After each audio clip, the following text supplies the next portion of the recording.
Suddenly, this was more than just Tamar. Criticizing this, emotions were wounded.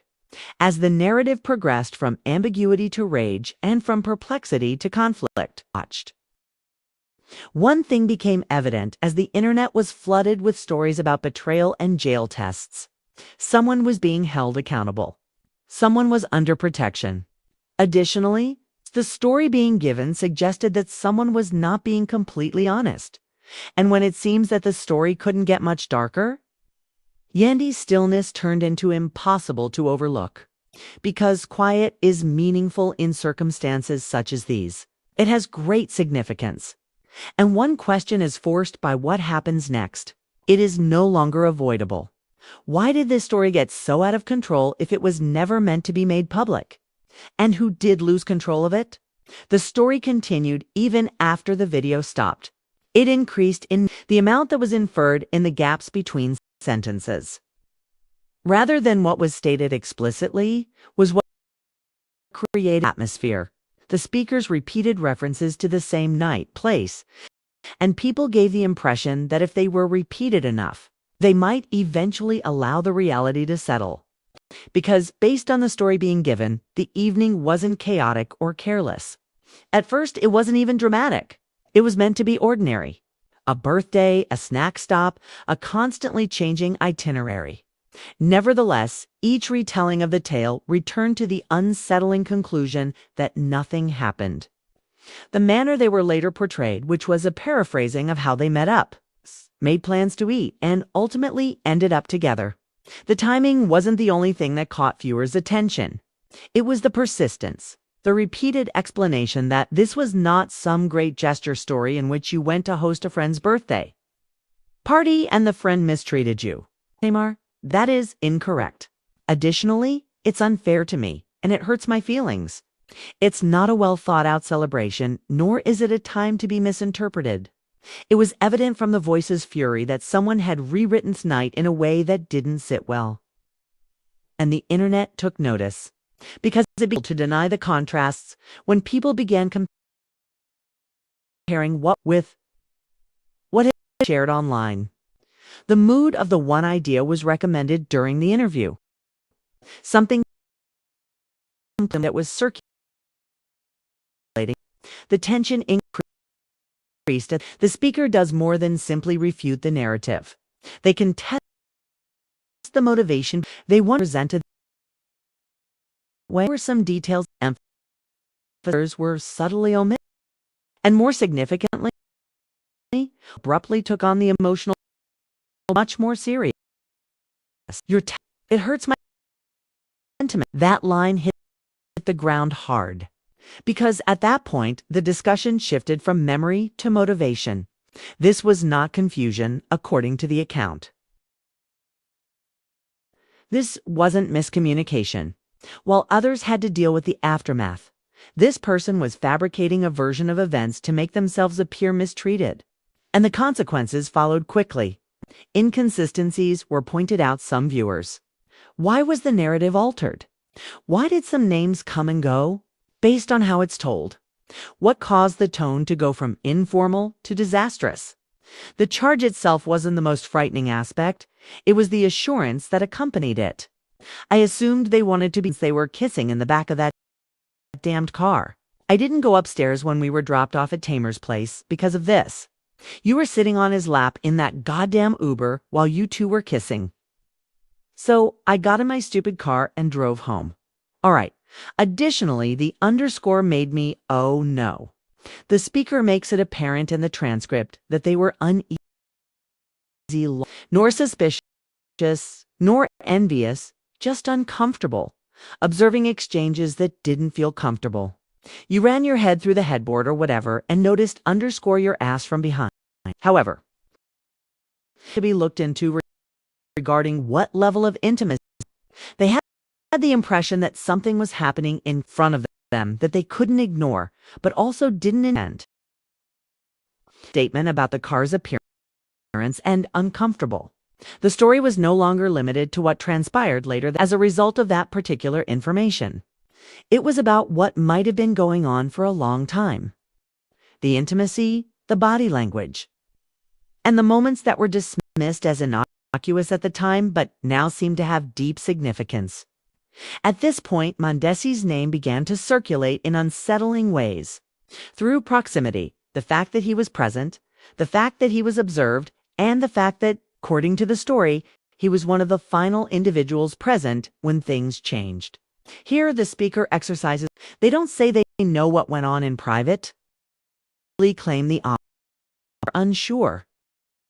However, the intensity of everything else being said, that ambiguity of indictment itself, who went upstairs is mentioned. Social media was one detail because people filled in the on their own was mentioned. Of theory as presumptions. What abruptly evolved into what felt like a public inquiry. However, what was claimed wasn't the most intense moment. It originated from what was rejected. The speaker vehemently refutes the notion that a tragic or violent event had taken place. They challenge the story of serious harm. They find it hard to believe that someone could both vividly describe what happened and of it. Paraphrased reference to doubting the timeliness and harshness. The entire controversy revolved around that discrepancy. Because why the panic if nothing happened? Why the silence if something did occur? And why was everyone avoiding the truth if it lays somewhere in the middle? Reactions on the internet divided into camps. Some others took the view, believing it to be the first time someone had said what others had been reluctant to say. Others said it was too messy, too emotional, and too reactive to be trustworthy. Then there were those who concentrated on the things that were where was the explanation? Where was the responsibility? And why had some people remained silent? That's as the news began to trend, along with Yandy's name. It wasn't because she spoke, but rather because she hadn't. Silence becomes a statement in and of itself in circumstances such as these, particularly when feelings are running hot, outflying, and is beginning to take shape. Grew louder every hour that there was no answer. Each replayed clip strain and the headline was placed over it all would not go away. By the end of everyone on the internet appeared to believe assertions of repercussions that no one on camera had personally confirmed. One, it was obvious that there was no longer a miscommunication between Tamar and me. You had that Spanish woman down in Miami shoot that video while lying like sis?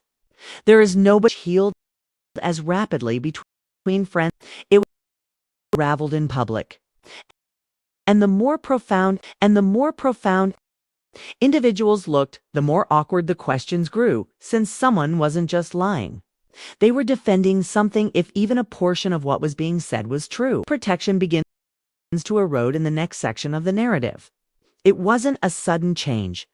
It subtly entered through tone, repetition, and the way some aspects were highlighted while others were carefully ignored. The subject had already shifted by the time everything was going on. Because the story was no longer about a perplexing night out at this point. It was concerning legitimacy. As the video went viral, more people watched it again not to hear what was see what wasn't. Each pause seemed deliberate. Each adjustment felt heavy. Each time the speaker paused before concluding a statement. What made folks uneasy? The paradoxes at the core of everything stood out the most. On the one hand, the public narrative was one of doubt, perplexity, and ignorance. The version presented here was accurate, complete with places, timeframes, movements, and emotional responses. There was note of that disparity. Paraphrased reference to doubting the timeliness and harshness. The question was no longer what had happened. The moment altered the way the whole issue was perceived. Because of this, viewers began to wonder why someone had no idea what had happened, while also giving a detailed account of the evening. Why speak confidently about who was there, who left together, and what supposedly happened subsequently while claiming confusion? More and more like two versions of this emerging the more people examined it. The two versions were strategic and emotive, respectively. At that, tone changed from reflecting more intense. The words are, moreover, for the first time, the commentary addressed the topic directly rather than skirting it. The notion that a story was better than recalled. Reference to pain, sentiments, and narrative development. Because it thing that had a greater impact than anything else that had been set up to that time. Misunderstandings or confusion were not the problem. It was deliberate that's a particular manner. Fully perceived online. The narrative then took on a more sinister tone. The speaker starts out by explaining why they don't understand the version being presented, why the feelings don't correspond with what happened, and why the response feels out of proportion to what is said to have happened. They doubt the urgency. The timeline is questioned by them. They wonder why some facts were highlighted while others went unnoticed. The moment that altered viewers' perceptions of everything thereafter occurs. Yandy was the one who was harmed, according to a paraphrase. Suddenly, this was more than just Tamar. And that one statement brought the whole thing back into the spotlight. It had nothing to do with what transpired that evening. It had to do with who paid the price for a tale they might not have contributed to. That's where Yandy comes into play. It's through absence rather than words. She remains silent. She doesn't answer. Nothing is corrected by her. And quiet becomes deafening in a story that is driven by conjecture. People started interpreting that quiet online. Some perceived it as avoidance, others regarded it as restraint. Some saw it as confirmation. Additionally, there was no stopping those interpretations once they began to proliferate. Time. The focus kept returning to Mendeecees. Not because of outright, none were produced, but since this proximity due to the individuals who, according to the narrative, were present at times that subsequently became the subject of debate. Here, the speaker exercises caution. They never assert that they are fully aware of what transpired. They actually say the opposite on a regular basis. However, the implication looms large. If anyone is aware of what actually transpired, it would be those who were present when the evening came to a conclusion. Speculation was sparked by that implication alone. In situations like this, social media did what it always does. It completed the gaps. People started making connections between things that might or might not have been there. Timelines were examined. Old clips came back to life. Months-old casual remarks were suddenly seen as proof.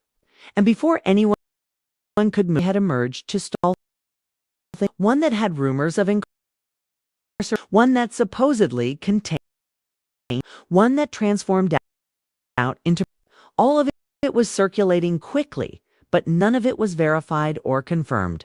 In the meantime, the speaker's frustration with Tamar and the situation as a whole seemed to be growing, painted as a part of they say they attempted to avoid and getting pulled into something they didn't request. At one point, it's evident that I'm frustrated. Not anger, not shouting, but tiredness. Dot is the type that arises when you feel as though your name is being dragged into an uncontrollable storm. However, those who are capable of providing clarification decide not to. And that is where this section's emotional core is located. Not through accusations or rumors, but rather because you feel compelled to speak because your silence is being used against you. The speaker makes it apparent that they never intended for this to be made public. They had no desire to defend themselves. They were unwilling to deal with conjecture. But it was silent once flight. Because facts cease to matter once the internet determines that a story is true. And that's the reason this situation was so unstable. The listener is left with more questions than answers by the conclusion of this section of the narrative. Why was the narrative presented in this manner? Why did some details get more attention than others? Situation been made clear by anyone? Does it seem like is something being protected by all those involved? Above all, there is one question that permeates everything. Why does everyone seem so terrified of the truth emerging if nothing really happened? One thing became evident as the strain increased. What would not be the subject of the next part of this tale. It would be about who would eventually speak up and what people were willing to say. The story grew heavier the longer it was in the public glare. What started all the strained explanation had become much more turbulent. Every word that had been said earlier was being repeated, reinterpreted, and put back together to create new meanings. The internet no longer awaited clarification. It had already begun drawing its own conclusions, and one unsettling reality lay at the heart of it all. By this time, the story was becoming less and less clear as more people spoke. The discussion had strayed far from what was really said. The audience wasn't merely listening. No longer. They were looking into it. In an attempt to locate the point at which everything came to an end, they went through timelines, compared statements, and piled instances on top of one another. Making sense? The emotional imbalance was the most noticeable thing. The speaker sounded hurt, irritated, and nearly deceived.